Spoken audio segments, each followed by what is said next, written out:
নবীজি বলছে যদি কেউ ক্ষমা চাওয়ার পরে কোনো কেউ যদি ক্ষমা না করে, সেজন্য আমি নবীর সুপারিশ আশা না করে।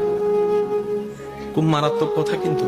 সেজন্য নবীজি বলছেন, হে আমার উম্মত, যা জামিলা হয়েছে যার সাথে হয়েছে তুমি ক্ষমা করে দাও, তুমি ক্ষমা করে দাও।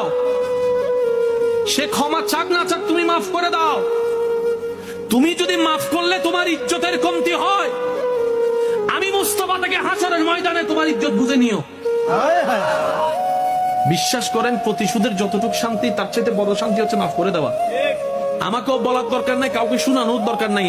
আপনার জীবনের সবচেয়ে বড় শত্রু যে ইনডোর হোক, আউটডোর হোক, ঘরের হোক, বাহির হোক, যার সাথে আপনার বনেও না, যার সাথে চেহারা দেখতে ইচ্ছে করে না, এরকম কেউ থাকলে শুধু মনে মনে আমার দিকে তাকাই হলো কথাটা রাখার জন্য, শুধু মনে মনে বলেন, যা তোরা মাফ করে দিলাম। দেখবেন আপনার মনে এটা কেমন যেন একটা শান্তি লাগা শুরু করবে। বিশ্বাস করেন ভাই, রাগ, হিংসা, অহংকার এগুলো শয়তানের জিনিস। এগুলা নিয়ে কেউ শান্তিতে থাকতে পারে নাই।